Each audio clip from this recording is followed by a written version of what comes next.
Have you ever wondered what a man truly gives when he sleeps with someone? Not his body, not his performance. What he gives, even without realizing it, is his soul. And it's in this invisible detail, in this seemingly banal and everyday gesture, that many people's breakdown begins. There's no way to separate the act from the psyche, and that's exactly where most people go wrong. In the first seconds of touch, there's more than skin. There are hidden memories, absences that still hurt, unhealed scars, desires never spoken aloud, and emotional ghosts that emerge in the form of desire. The desire that burns on the outside is often a reflection of an emptiness burning within, and that changes everything. Because if the body is only the visible surface of the gesture, what's moving beneath the skin? The words, the gaze. What pulses behind this seemingly instinctive act? Carl Jung saw desire not as an instinctive impulse, but as a symbol, as a psychic expression. And every symbol for him was a key, a passage, an opening to a deeper world. Desire, according to Jung, is a manifestation of the soul attempting to communicate with consciousness. What appears physical is almost always psychological. What appears to be lust is often a longing for something even the person himself cannot name. And this is precisely what makes desire so dangerous when unconscious. It hides its origins under the guise of pleasure. Many believe they go to a woman's body seeking pleasure, but in reality they go in search of themselves. They seek proof that they are still desirable, alive, seen, that there is still value in their presence.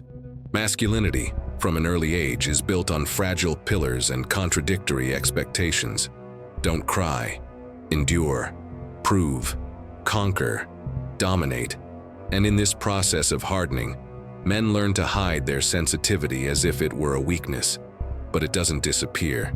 It merely becomes repressed. And repression, as Jung said, doesn't die. It infiltrates, it contaminates, it resurfaces masked in gestures that seem simple but are charged with repressed emotional need. When a man touches a woman in a hurry, anxiously or hungrily, it's not just his body speaking, it's his unconscious screaming. And there, in that seemingly casual contact, he tries to heal an absence he doesn't know where it came from. Perhaps from childhood, perhaps from an absent figure, perhaps from the feeling of never having been truly chosen, truly loved, without needing to deserve it. Desire, in this case, is a silent attempt to repair the past with the gestures of the present. True intimacy doesn't begin with touch. It begins with what lies behind it.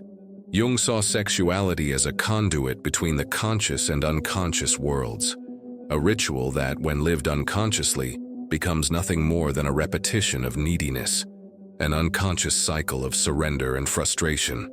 But when lived with presence, listening, and truth, it transforms into revelation, healing, and integration. Every man has felt empty after a sexual act, as if he'd lost something, as if he'd given more than he should have.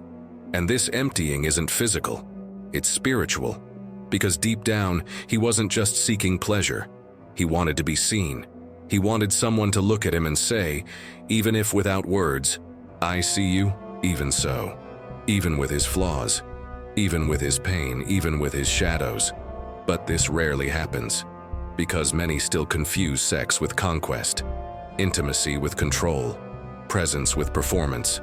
And so, they go from body to body, seeking to fill an absence that no body can fill. Jung teaches us that until we look within, we will continue to lose ourselves outside, that what is not integrated within us will seek expression in everything we do, especially in our most intimate relationships. When a man sleeps with someone out of need, he's not having sex. He's trying to be accepted. He's trying to prove his worth. He's unconsciously trying to find in the other what he's lost in himself. And this is the beginning of a surrender that doesn't liberate, because what begins as desire ends as draining. He gives too much, he receives too little, and he leaves more confused than when he entered. He leaves more tired than when he arrived. He leaves further from himself than he was before. How many times have you thought it was pleasure, but it was just a desperate plea for affection? How many times have you believed it was desire, but it was just fear of being alone? How many times have you stripped yourself naked on the outside, but remained masked on the inside. How many times has your soul screamed, and you silenced that scream with gestures that seemed like seduction, but were merely escape? A woman's body is seen as a temple, but what about yours? The male body is also sacred. It also carries stories, symbols, traumas, and ancestry. And when two temples meet without awareness, what emerges is not connection. It's energetic chaos. It's psychic imbalance. It's an unconscious exchange of wounds. Jung said that everything we ignore in ourselves, we project onto others. And perhaps, in this projection, men are trying to rediscover their lost part. But no one can return it, because it was never in the other. It was always within themselves. It always remained silent, waiting to be rescued. Sexuality, for Jung, was a language, not just an act. And language presupposes listening. It presupposes presence. It presupposes emotional honesty. When a man surrenders without listening to himself, he silences his soul. And the price of this silence is high, because little by little, he disconnects from himself. He loses himself. He fragments. He becomes a stranger to himself. And this disconnection generates guilt, loneliness, emotional fatigue, unexplained discouragement, lack of direction. There are men who, even after orgasm, feel an inexplicable emptiness. It's not physical exhaustion. It's the pain of having given themselves without being accepted, of having opened themselves up without being seen, of having been whole in a place where only halves were accepted. It's the echo of abandonment experienced in silence. It's the wound of psychological non-reciprocity. What if desire is actually a plea for healing? What if every unconscious intimate act is perpetuating the pain one seeks to heal? What if the constant pursuit of pleasure is actually a desperate attempt to silence the soul? Jung didn't see sex as a sin or a virtue. He saw it as a mirror of the soul, a mirror of what man cannot see, and at the same time, of what he most needs to see. Are you running away or surrendering? Are you using your body as a bridge or a shield? Are you seeking love or trying to numb the fear of not being loved? Are you giving yourself out of generosity or selling yourself out of need? Are you truly present in the touch or just repeating a learned script? Jung said that what is not brought to consciousness governs our lives like destiny. And perhaps at this very moment, your sex life is being guided by traumas you've never addressed, by beliefs that aren't yours, by inherited, repeated, disguised pain. And until these unconscious contents are integrated, every encounter will be merely a staging of absence. But there is a chance to break the cycle, and that chance arises in presence, in the courage to, for the first time, feel before touching, listen before acting, be whole before wanting someone, because only those who possess themselves completely can truly offer themselves. Only those who have truly seen themselves can truly see the other. The male body needs to be reclaimed, not as a symbol of power, but as a temple of truth.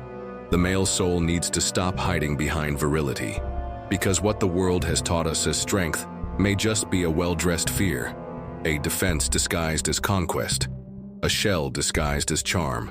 And when this fear is faced, when desire is understood, when touch becomes ritual again, then the man will remember who he always was. He will remember his wholeness, his sensitivity, his power to love without begging, his right to be whole without needing to impress. But this only begins when he dares to look within, and not everyone is ready to do that. Not everyone can bear the silence that comes after the performance. Not everyone knows how to handle their own truth when the noise of the world ceases. Still, the question remains, what are you really offering when you lie with someone? Are you offering presence or neediness? Are you offering truth or fear?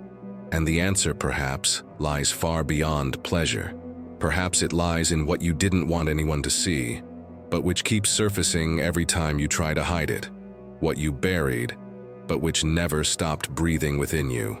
In the next chapter, we'll delve deeper into the emotional anatomy of touch, where each gesture reveals a fragment of the soul, where intimacy ceases to be desire and becomes a mirror, where the body ceases to be an object and becomes sacred language.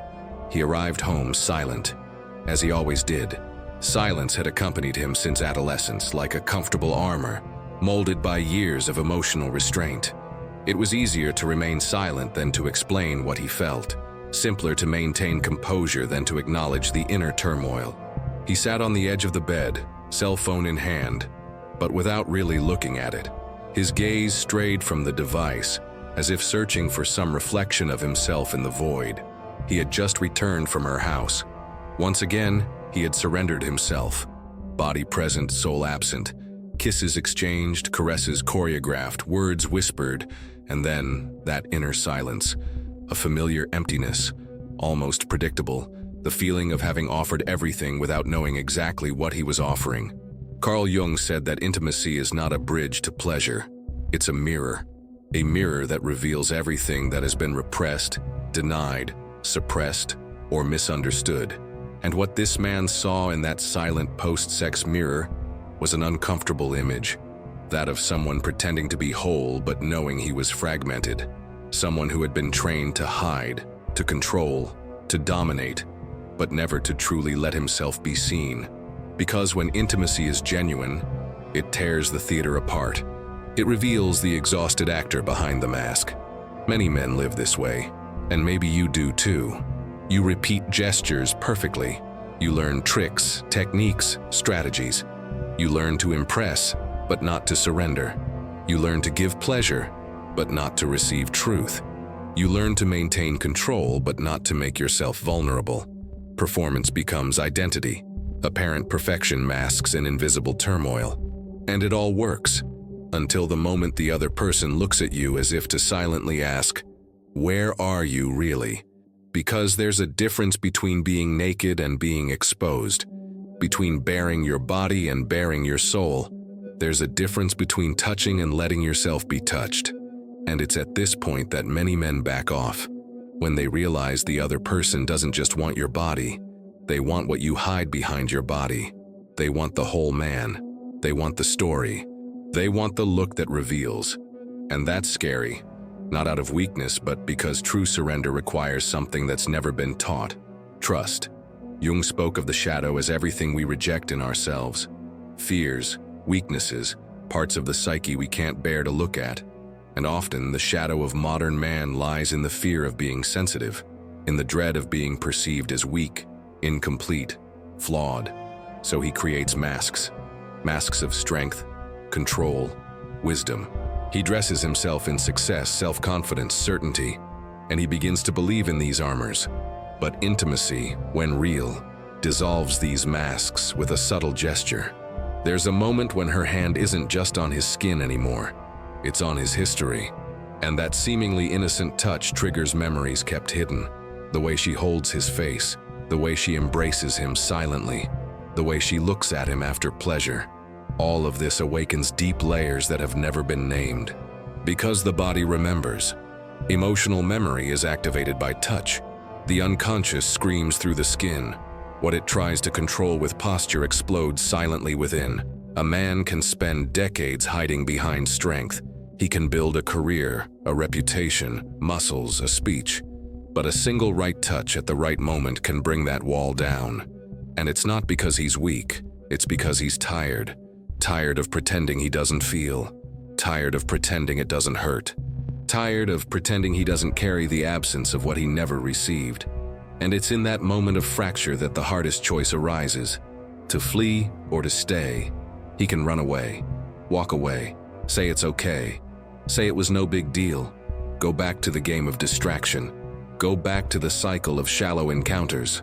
Or he can stay, sit in his own silence, listen to what his body is trying to tell him, what his heart is trying to remember, what his subconscious, tired of being ignored, is urgently screaming.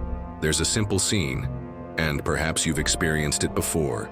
You're lying down, the lights are off, the act has already happened, sweat is still on your skin, and in the silence she slowly approaches and lays her head on your chest, without asking for anything, without demanding anything, just being there.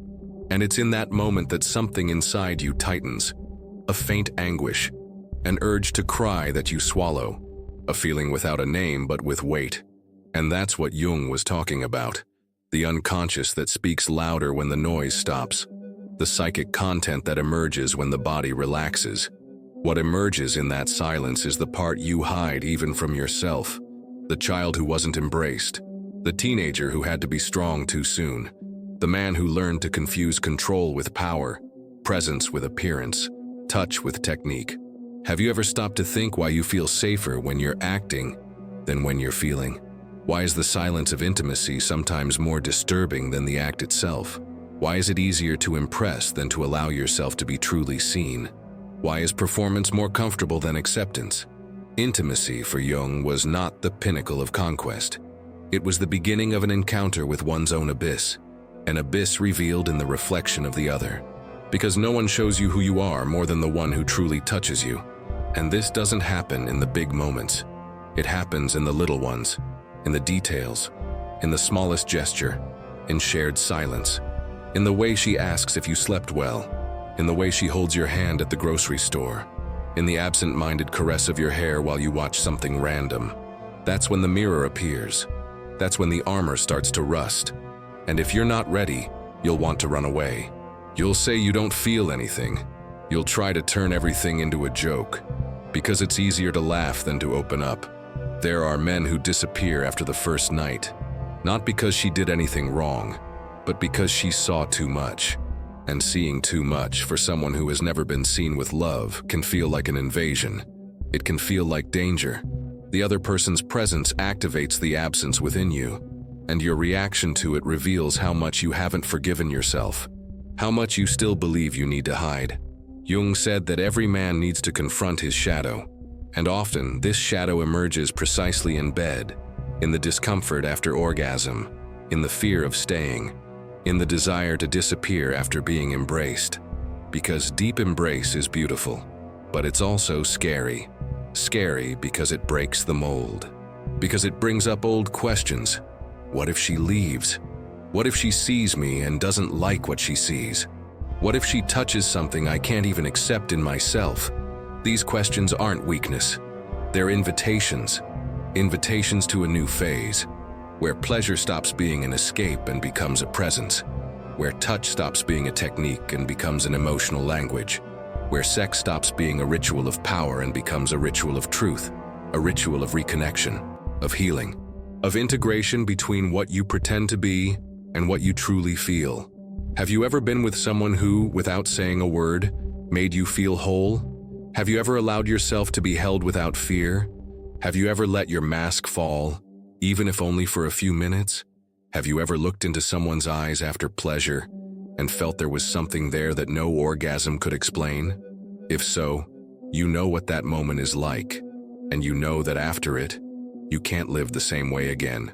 Because something inside you changes, something old resurfaces, something you had buried beneath layers of pride, fear, and performance. Real intimacy transforms, not through intensity, but through truth.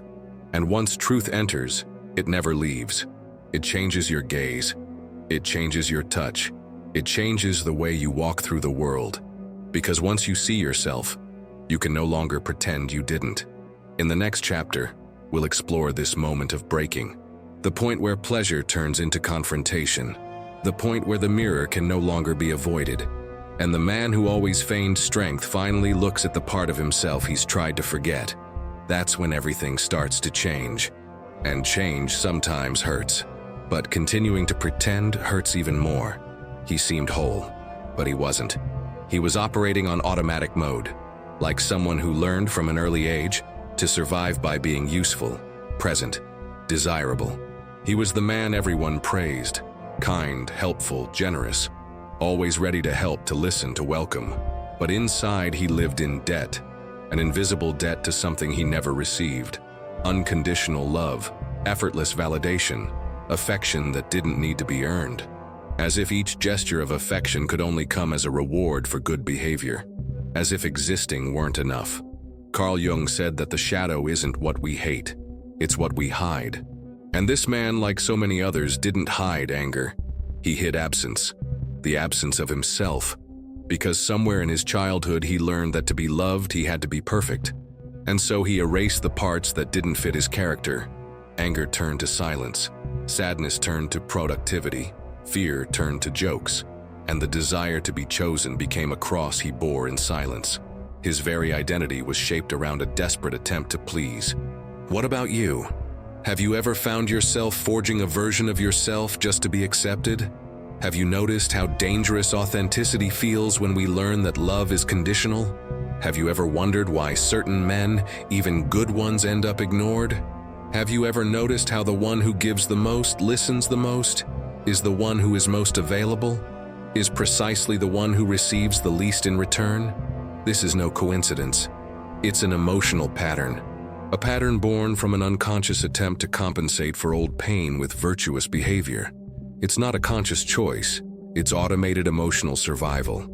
It's a wounded child trying to assert himself in the adult world with attitudes that seem noble, but hide fear.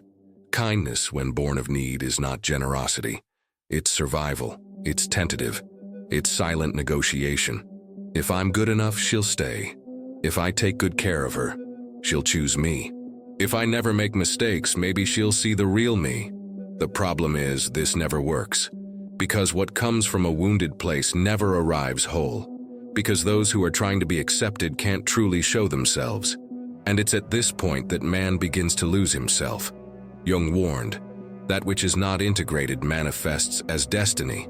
And what this man experiences day after day are emotional repetitions that he calls bad luck, misfortune, injustice, but which are, in fact, mirrors. Mirrors that reveal his own disconnection. He strives but is not chosen. He gives himself but is discarded.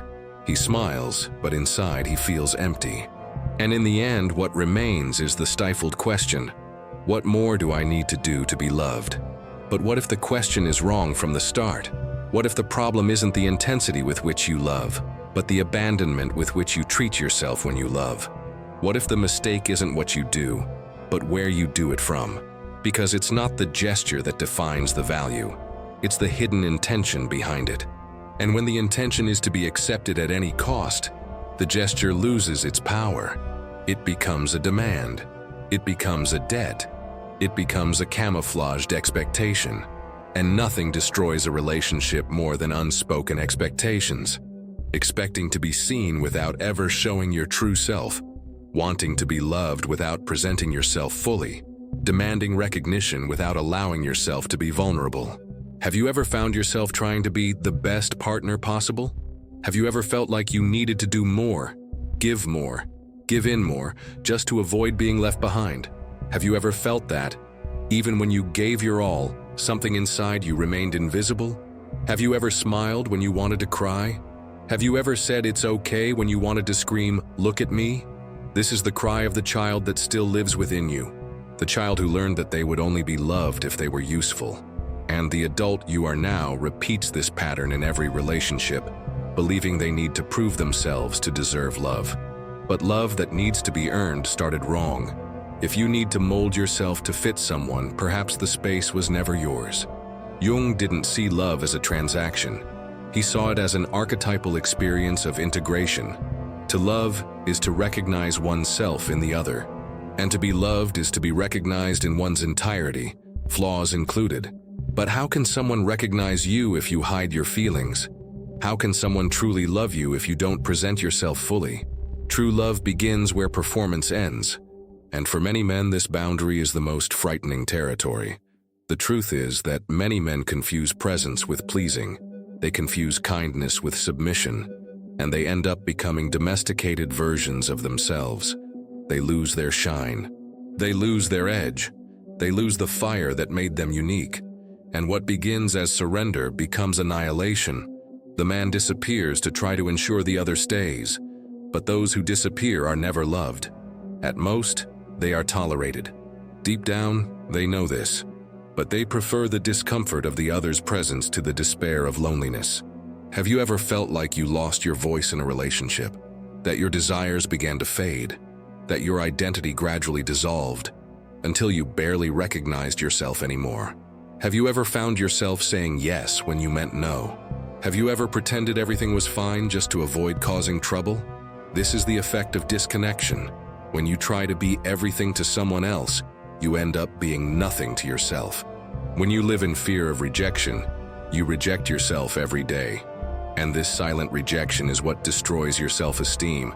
It's not the other person. It's you. It's you ignoring how you feel. It's you betraying yourself to be accepted. It's you disappearing from yourself. Jung said that what we deny in ourselves turns against us. And when we deny our anger, our frustration, our desire to be seen, we don't become better people. We become people in internal conflict. An emotional battlefield disguised as tranquility. And one day, this conflict overflows, sometimes in the form of an explosion, sometimes in the form of apathy, sometimes in the form of giving up, sometimes in the form of illness. The body speaks when the soul can no longer bear to remain silent. Why is it that the men who suffer the most are the ones who speak the least? Why are the most generous the ones who betray themselves the most? Why are those who understand others the most, the ones who listen to themselves the least? Because there's a subtle lie being repeated for generations, that a man's worth lies in how long he can remain silent. And this needs to stop. The silence you've learned to use as a shield has become your prison. And the key to this prison lies precisely in what you fear most. Saying what you feel, admitting that you're afraid, that you feel small, that you want to be welcomed without having to perform, that you want to be loved for existing, not for impressing. The child you once were still lives within you. It still waits to hear that you don't need to do anything to be loved, that simply existing is enough. But as long as you keep trying to earn love with effort, you'll repeat the same cycle. Intensity, hope, frustration. And each time this happens, you'll feel more unworthy, more distant from yourself, more convinced that something is wrong with you, when, in reality, all you need is to stop fighting for something that should never have required effort. Have you ever stopped to observe how you choose your relationships? Have you realized whether you're seeking love or seeking healing? Because there's a difference. Those who seek love are whole. Those who seek healing are wounded. And wounds don't heal with romance. They heal with presence, with truth, with boundaries. They heal with silence that's heard, with welcomed pain, with a non-judgmental gaze. Jung teaches us that healing begins when we stop seeking outside ourselves for what we lack within, when we stop making others a mirror of our absence, when we recognize that being whole is more important than being desired. And that true presence only arises when we connect with our own shadow, when we have the courage to look within and say, I see myself even so. What role have you been hiding behind? The ideal partner? The one who never makes mistakes? The one who always understands? All of these characters come at a cost, and the price is your soul. Because every time you abandon your truth to keep someone close, you're telling yourself, I'm not worth it alone. Do you really believe that? Or was it just a borrowed belief that you never had the courage to return? The man you want to be isn't the one who pleases everyone. He's the one who respects himself even when the world tells him to keep quiet. He's the one who knows that love isn't a bargaining chip. He's the one who chooses himself, even if it means losing those who've never seen him whole. He's the one who understands that being whole scares the weak but inspires the true. Have you chosen yourself? Have you listened to yourself? Have you stayed true to what you feel? Or have you been living trying to be enough for someone who can't even see your pain, who doesn't even realize that you're dwindling on the inside just to appear strong on the outside? In the next chapter, we'll unmask this pattern. We'll delve into the emotional theater where so many men lose their essence in exchange for affection. And finally, we'll understand why giving too much of yourself doesn't bring you closer to love. It distances you from yourself, and that's the greatest price anyone can pay. He looked at her as if he were looking at a promise that this time it would be different, that he wouldn't have to deny himself, that he would finally be seen, welcomed, understood. But deep down, he knew he was repeating himself, not because he wanted to, but because he didn't know how to do anything different. She was sweet. She had a calm smile and a watchful gaze. She seemed the opposite of everything that had ever hurt him. But that didn't stop the old cycle from starting over. He adapted, she admired. He gave in, she thanked. He adapted, she got used to it. And one day, without warning, she simply stopped seeing him. Carl Jung said that when we project too much onto others, We stop seeing them as they are and begin to see only the reflection of our own needs. And that's what he did. He didn't love the woman before him. He loved the idea she represented, the healing she promised, the peace he hadn't yet built within himself. He transformed her into everything: lover, friend, shelter, redeemer. He expected more from her than any human being could offer. And the more he idealized her, the further she retreated. It was a paradox. The more he indulged in fantasy, the more unattainable she became. Have you ever felt this way? Expecting someone to be everything? Everything you never had? Everything you lacked in childhood? Everything no one else has been able to be? This expectation isn't love. It's projection. And every projection, sooner or later, collapses. Because it doesn't see you. And you don't see it either. What exists is an encounter between two images, not between two souls. According to research published by the APA, American Psychological Association, more than 60% of relationships end because of mismatched emotional expectations. In other words, it's not the lack of affection or sex that separates people. It's the silent weight of expecting too much without communicating, of projecting, imagining, desiring, without asking. A man who projects too much doesn't love. He transfers the weight of his story onto the shoulders of someone who barely knows who he truly is. The other person becomes an altar where he deposits all his wounds, hoping someone will heal them for him. And when she makes a mistake, or is simply human, everything falls apart. The woman he once idealized becomes a symbol of frustration. He feels anger, not at her, but at the illusion he himself created. And this, Jung knew, is the moment of confrontation.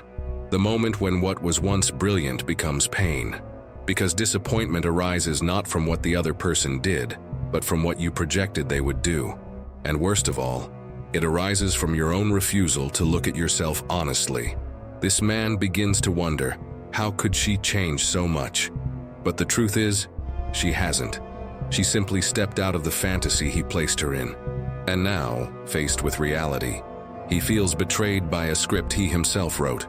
A script where she would be perfect, where she would never leave him, where she would heal his wounds without ever asking him to look at them. And when she shows her humanity, it feels like an unforgivable betrayal. Have you ever fallen in love with someone who existed more in your mind than in real life? Have you ever found yourself loving possibilities instead of people? Have you ever waited for someone to fix the pain you haven't yet had the courage to name? And when that person failed to be perfect, did you feel more hate for them or for yourself for believing again? This isn't uncommon. On the contrary, it's one of the most common phenomena in relationship psychology. Idealization is an unconscious way of avoiding pain. When we create a persona based on another, we avoid dealing with our own needs. But this comes at a cost, and the cost is high. Every time you idealize someone, you're running away from yourself. You're abandoning yourself once again, this time in the name of love. Jung called this anima projection, the moment when a man transfers to a woman not only his desire, but also the symbol of psychic completeness. She becomes the missing piece, the ideal fit, and therefore she gains the burden of fulfilling everything. When she fails, it's not she who disappoints. It's his own soul that cries out for having been ignored once again. And this cry, if unheard, transforms into resentment, irony, and emotional apathy. This cry manifests itself in many forms: excessive jealousy, crises of abandonment, irrational fear of loss. What appears emotional is, in fact, deeply archetypal, because deep down, what he wants isn't her. It's what she symbolizes. It's the promise of no longer feeling alone, of finally finding peace. But peace isn't born from someone. Peace is born from facing one's own war. Can you differentiate who she really is from who you expected her to be? Have you ever stopped to ask yourself if you're in a relationship with a real person or an internal construct created from your own neediness? Have you asked her for things you don't even offer yourself? Have you demanded presence while you were absent from yourself? This is the turning point. The moment when a man needs to stop blaming his wife for failing to fulfill a fantasy he himself created. He needs to stop saying that they're all the same, when in fact he's the one repeating the same script.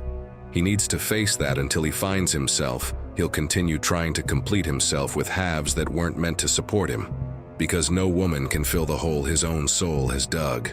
The problem isn't the woman, it's the emotional dependence that turns her into a savior. No relationship can withstand that weight. No love survives when the other's presence is used to escape oneself.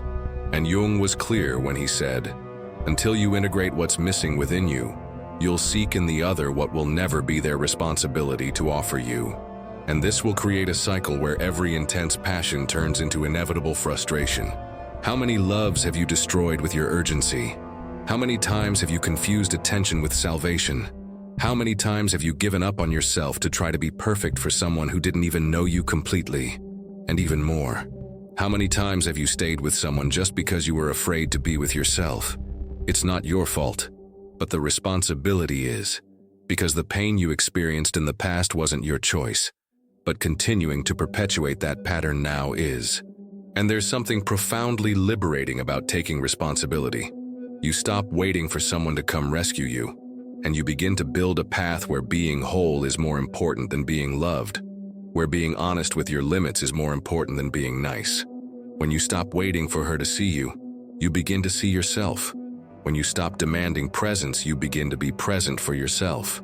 When you stop begging for affection, you begin to care for your own wound with safer hands. And, ironically, it is in this state of emotional autonomy that true love can emerge. Because then, yes, you have something to offer that doesn't come from neediness, it comes from awareness, from maturity, from presence that doesn't weigh you down. Can you love without losing yourself? Can you stay when you're not loved? Can you say what you feel without fear of being pushed away? Can you hear a no without turning it into abandonment? Emotional maturity doesn't come with age. It comes with confrontation, facing your fears, your beliefs, your fantasies, your repetitions. It comes when you recognize that idealizing is more comfortable than living, but that living is infinitely more valuable, even when it hurts, even when it doesn't live up to expectations, even when it forces you to grow. Jung stated that the encounter between two personalities is like the contact between two chemical substances. If there is a reaction, both are transformed. But transformation is only possible when the substances are genuine, when people don't hide behind personas, when bodies are not used as walls, but as bridges, when touch is not to control, but to communicate. In the end, it's not about her. It never was. It's about you, about the courage to step down from the pedestal you built yourself, about the act of loving without waiting for someone else to save you, about seeing yourself, embracing yourself, being enough. And then, whoever comes won't come to fill you. They'll come to overflow. Because you're not half of anyone. You're a whole being built. In the next chapter, we'll explore the exact point where idealization turns into resentment, where what was once desire becomes rejection, and why every man needs to learn to recognize this moment before he loses himself once again. There was something in that silence he never knew how to decipher. It wasn't the silence of absence. It was the silence of profound presence. A silence that didn't ask for explanations, that didn't judge, that simply was. And it was in that space between the end of pleasure and the beginning of slower breathing that he realized something he'd never had the courage to face. He didn't know how to be there without pretending. His body was present, but his soul still asked for permission. A permission he'd never received from himself. A permission that didn't depend on the gaze of another, but on the acceptance of what was inside. Something was breaking there, but it wasn't destruction. It was opening. Carl Jung said that a true encounter only happens when two presences recognize each other, not when two masks fit together. But he had lived so long inside the mask of performance that he no longer knew where the role ended, and the man began. His pleasure had always been a choreography of expectations, knowing where to touch, how to act, when to intensify. He studied the other's desire like a map he needed to master so as not to be left behind. But now, there with nothing more to offer than his own emotional nakedness, he found himself paralyzed, not for fear of the other, but for fear of you. Fear of being read, fear of being seen without armor, fear of no longer having excuses for escape. How many men still confuse pleasure with control? How many believe they only deserve to be loved if they deliver impeccable performance? How many have become experts at impressing, but completely illiterate when it comes to allowing themselves to feel? Masculinity was shaped like a trench, a space where feeling too much was considered weakness, where silence was strength, even if it hid screams, where touch was a duty, but never a cure. He remembered the times he'd believed he'd experienced something profound, but in truth, he was just repeating the same old dance. The touch that should have been a connection was confirmation. The kiss that should have been surrender was distraction. And no matter how intense the moment, it always ended the same way, with the feeling that something essential had been forgotten, something invisible, something silent. It was as if, in the end, there was always an echo that came not from the room, but from the soul. A subtle, almost imperceptible call saying, "This isn't all. You're still missing." Jung called this psychic fragmentation, when a person lives in parts, not in unity. One part desires, another part controls, one part surrenders, another part fears, and so the soul divides. He realized that his greatest fear was never abandonment by another, but encountering himself, because if he stopped acting, he would have to feel. And feeling for someone who was taught to endure can seem unbearable. The person who has never been welcomed fears the embrace. The person who has never been listened to fears his own voice. Have you ever felt suffocated inside a body that feels like your own, but no longer responds to your emotions? Have you ever found yourself doing everything right but feeling everything wrong? Have you ever felt physical pleasure and, at the same time, an existential emptiness in the center of your chest? Have you ever laughed on the outside and cried on the inside in the same night, without understanding how that was possible? The body is a temple, but it is also a mirror. And when there is silence between two bodies, the unconscious begins to speak. The hand that hesitates to caress, the gaze that averts, the embrace that lasts less than it should. All of this speaks. All of this reveals. And he was beginning to listen. For the first time, he felt he didn't need to prove anything. But this didn't bring immediate relief. It brought fear. Fear of being rejected just when he was most authentic. Fear that being whole wasn't enough. Because while performing, he's in control. But when he truly surrenders, he loses the script. And there, in this emotional improvisation, lies the possibility of real love, and real pain too. Jung said that the psyche seeks wholeness, not perfection. And in that moment he understood this not as theory, but as embodied reality.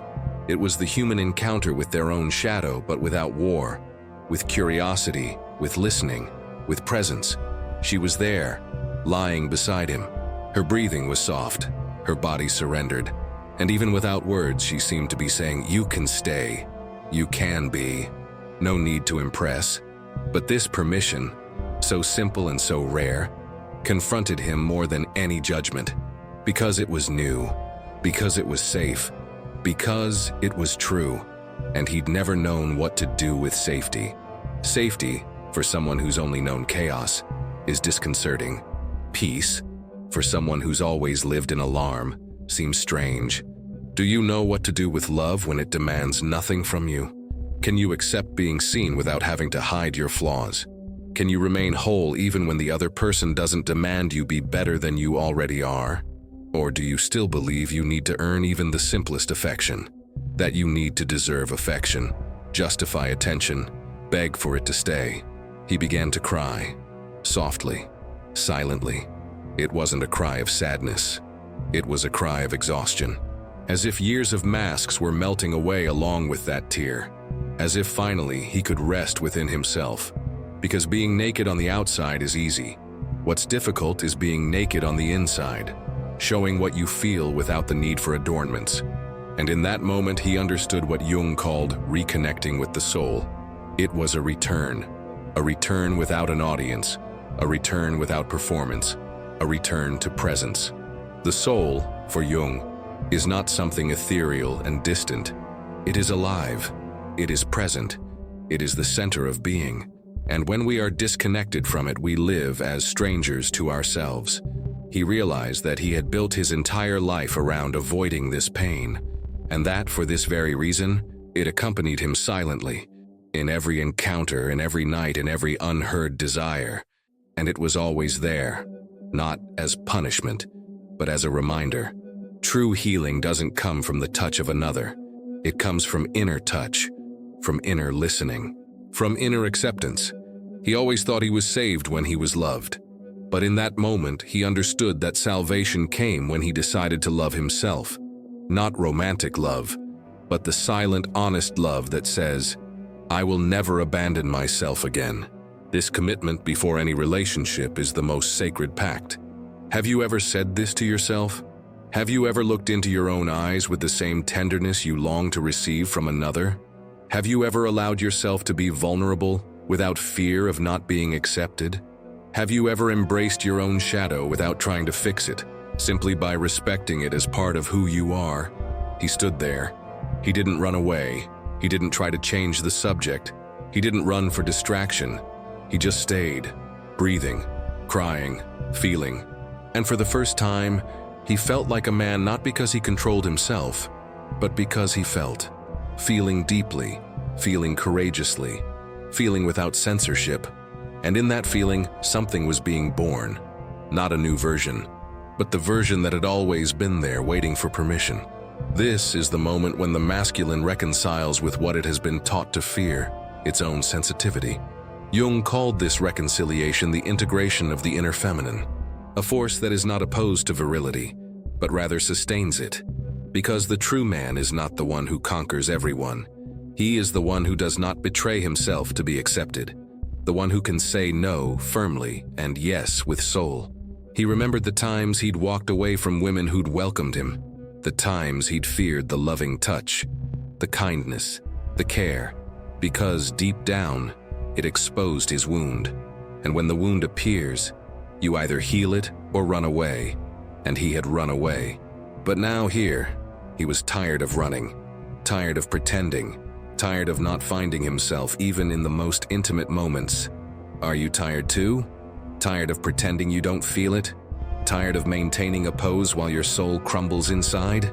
Tired of building relationships where you never arrive whole?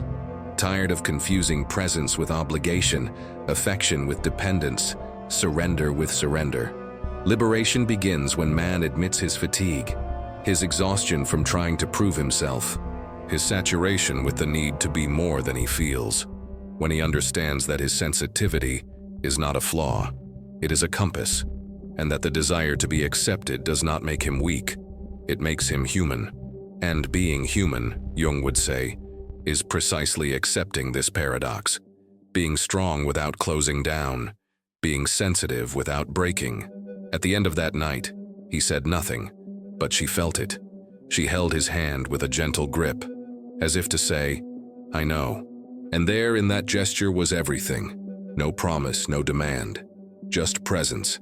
And that, Jung knew, was the beginning of transformation. Because when two souls meet without masks, something profound happens. Something no seduction manual can explain. Something no performance can simulate. Something only truth can sustain. This man didn't leave there healed, but he left awake. And this awakening was what he feared most, and what he needed most. In the next chapter, we'll explore how this silent presence can be lost when it's not understood, and why returning to masks, even after awakening, is still a real temptation. Because the soul's path is not linear, but it's always the only one worth following. You've made it this far. That says a lot. Most people give up before looking within. Most prefer the comfort of distraction to the silence that reveals. But not you. You're here, and that means something inside you wants to wake up. It wants to stop surviving and start living with presence, with truth, with soul, not as just another body repeating gestures, but as a whole being, aware of what it feels, what it gives, and what it allows to receive. This gesture of staying until the end is the first sign of transformation. It's not about having understood everything. It's about having accepted feeling, and that changes everything. Carl Jung said that no one becomes enlightened by imagining figures of light, but by making darkness conscious. And that's what we've done together so far. We've delved into silences, desires, fears, and shadows. We've discovered that pleasure can be an escape, That touch can carry trauma. That performance can conceal loneliness. And that, even at the height of physical pleasure, a profound emptiness can inhabit, not of the body, but of the soul. We've also discovered that desire is often just the cry of a wounded part that wants to be seen, and that the masculinity that pretends not to feel actually screams silently for reconnection. The question now is, what are you going to do with all this? Real transformation begins when awareness transforms into action. Knowing isn't enough. You have to feel. Feeling isn't enough. You have to integrate. Integration isn't the end. It's the beginning. True change doesn't just happen in the content you watch, but in the choices you make afterward. It's about transforming words into flesh, insights into practice, pain into a path. And that's what this final part will cover. How to apply all of this to your life. How to move beyond the realm of ideas and move toward daily practice. How to transform awareness into presence. First step, stop running away from silence. Today, when you get home, turn off the noise. Put away your cell phone. Turn off the light. Lie down and listen. Listen to what arises, the discomfort, the anxiety, the boredom, the urge to distract yourself. All of this is the unconscious trying to speak. Write down what you feel. Breathe. Don't judge, just observe. This is the first practice of presence. Do this every day, even if it's for 5 minutes. At first, it will feel uncomfortable. But over time, you will discover that there is more truth in silence than in 1,000 noisy thoughts. Second step, question your desires. Every time you feel desire for someone, ask yourself, what am I really seeking? Sex? Approval? Validation? An escape? Or am I just wanting to be chosen so I don't have to choose myself? Desire isn't the problem. The unconscious behind it is what determines whether it will heal or contaminate. Jung reminded us that every impulse carries within it a symbol, an image of the soul asking for recognition. Asking is already an act of courage, and answering honestly is an act of maturity. Third step, retrain your body to feel, not to impress. Start with simple gestures. When you touch someone, be present. When you're touched, breathe. Don't fake it, don't rush. Allow yourself to notice every sensation, every blockage, every shiver. The body is an oracle, and as such, it demands reverence. Conscious pleasure is a practice. It's attention, it's devotion. Start transforming everyday life into a sensitive laboratory. Drinking coffee, taking a shower, putting on clothes, everything can be a ritual if done with presence. Step 4, set boundaries. Not every connection deserves continuity. Not every body deserves access to your temple. Observe the signs. How do you feel after being with someone? Lighter or drained? More alive or more confused? This silent response is your compass. Energy doesn't lie, and staying close to someone who fragments you is a slow act of self-betrayal. Start choosing with presence, with discretion, with self-love. And remember, choosing yourself can often feel like loneliness, but in reality, it's the beginning of true companionship. Fifth step, start a weekly ritual of reconnecting with your sensitivity. 1 hour, no distractions. It could be a long bath, a walk without a destination, a handwritten text, a song listened to with your eyes closed. The form doesn't matter. What's important is listening. It's the pause. It's the reunion. This ritual is a symbolic way of telling your soul, I haven't forgotten you. And you'll notice that the more you listen to this sensitive part, the more whole you become. Because feeling isn't weakness, it's return. Sixth step, talk to other men. For real. Not about football, work, or achievements, but about silence, about pain, about identity. Create spaces of presence between men. Spaces where vulnerability is welcome, where the armor can rest. Masculine healing comes from the collective, from mutual listening, from validating the pain that has been silenced for so long. Find a friend, create a group, send this video, open up difficult conversations, deconstruct the idea that vulnerability is a sign of weakness. It is, in fact, the gateway to true strength. Seventh step, embrace your shadow. Don't try to destroy it. Notice when it arises. When you feel jealousy, control, neediness, anger, stop and ask, where are you coming from? What are you trying to protect me from feeling? The shadow only becomes an enemy when it is ignored. When it is heard, it becomes an ally. Jung didn't see the shadow as a mistake, but as an essential part of individuation, the process of becoming who one truly is. Embracing the shadow means beginning to stop fighting with one's own existence. It's transforming internal conflict into dialogue. 8th step, make love a conscious choice, not an escape from loneliness. Healthy relationships arise from whole individuals. Don't wait for the other to save, fulfill, or complete you. The truest love is the one that blossoms between two beings who have already found themselves. If you haven't chosen yourself yet, any choice will be neediness disguised as passion, and what begins as passion tends to end in projection. Choose to love as one who offers, not as one who begs, as one who shares, not as one who demands. 9th step, rewrite your relationship with touch. Touch isn't just physical, it's emotional, it's energetic. Touch with intention, touch with truth. Touch less to conquer and more to communicate presence. And if you're touching just to avoid feeling alone, breathe and go within. Sometimes the most necessary touch is a hug. Rediscover your skin, rediscover your time. The body isn't just an instrument, it's sacred territory. 10th step, remember that the path is not linear. There will be setbacks. There will be days when you seek validation where there is none. There will be nights when emptiness seems to overcome. But don't blame yourself. What matters is the return. The decision day after day to no longer abandon yourself, to no longer fall asleep within yourself, to continue, even in fear, even in silence, even alone. Because commitment to the soul is an intimate vow, and it needs to be renewed every day. These 10 steps are not rules.